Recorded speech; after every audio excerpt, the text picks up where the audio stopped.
Hi friends, welcome to Varshini and lucky channel. ఈరోజు మనం పచ్చి బొబ్బాయితో కూరని ఎలా ప్రిపేర్ చేసుకోవాలో తెలుసుకుందాం. దీనికి ముందుగా ఒక పచ్చి బొబ్బాయిని తీసుకొని శుభ్రంగా కడిగి ఉంచుకుంటాం. ఈ పై తొక్కని పీలర్తో మనం తీసుకోవాలి. పీలర్తోని తొక్కని పూర్తిగా తీసేసుకోవాలి.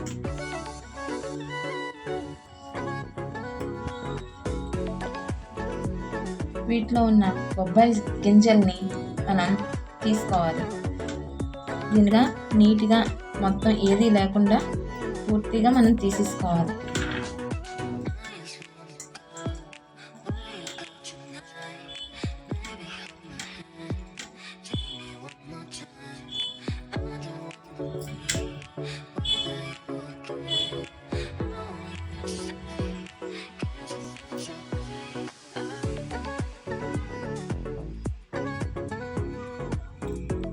వీటిని చిన్న చిన్న ముక్కలుగా కట్ చేసుకోవాలి.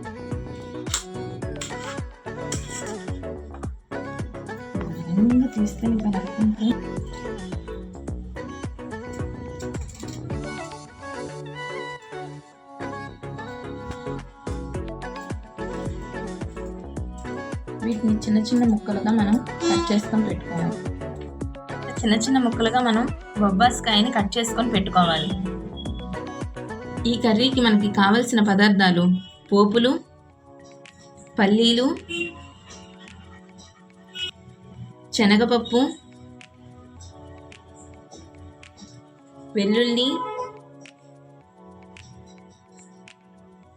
ఎండుమిర్చి,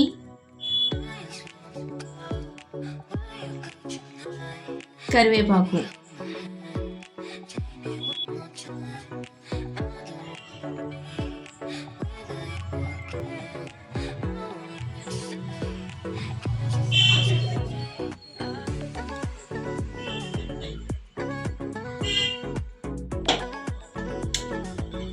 ముందుగా స్టవ్ మీద కళాయిని పెట్టుకొని ఒక 6 స్పూన్ల వరకు నూనెను వేసుకోవాలి.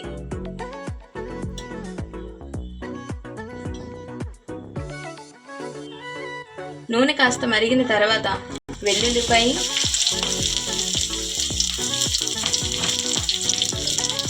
పోపులు, శనగపప్పు, పల్లీలు వేసుకొని వేపుకోవాలి. పోపులు కాస్త ఏగాక ఎండుమిర్చి అలాగే కరివేపాకును కూడా వేసుకోవాలి.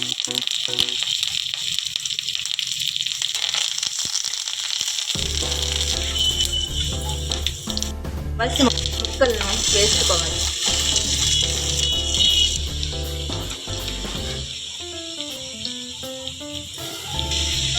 బొబ్బాయి ముక్కలు చాలా గట్టిగా ఉంటాయి కాబట్టి వీటిని మీడియం ఫ్లేమ్లో పెట్టుకొని మనం మూత పెట్టుకొని ఉంచుకోవాలి. అప్పుడు ముక్క అనేది కాస్త మెత్తపడుతుంది. ముక్క కాస్త మగ్గిన తర్వాత తగినంత ఉప్పుని వేసుకోవాలి.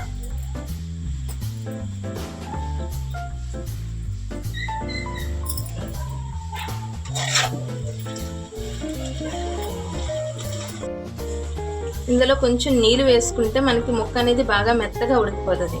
అంటే లేతది మనం బొబ్బాయి ముక్క తీసుకున్నామంటే బేగా ఉడికిపోతుంది. ఇది కొంచెం ముదరది అన్నట్టుంది కాబట్టి నేను కొంచెం వాటర్ వేసుకున్నాను ముక్క మగ్గడం గురించి. ఈ కర్రీ కాస్త ఉడికేలోపు మనం దీనివలన ఆరోగ్య ప్రయోజనాన్ని తెలుసుకుందాం. దీనివలన మనకి జీర్ణక్రియ మెరుగుపడుతుంది.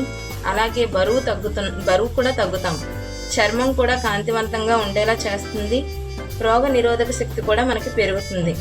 మలబద్ధకం తగ్గుతుంది. అలాగే మహిళల్లో మాత్రం మనకి దీనివల్ల చాలా ఉపయోగాలు ఉన్నాయి. ఋతుస్రావం సమయంలో వచ్చే నొప్పులు తగ్గుతాయి.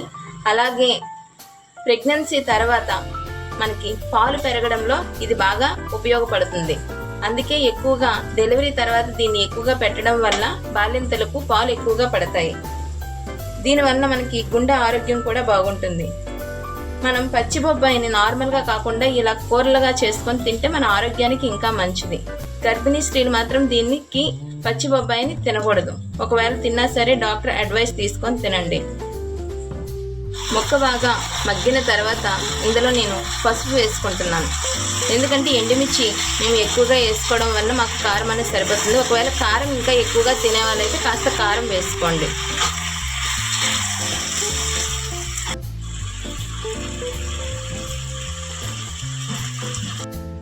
Please like, share and subscribe this channel.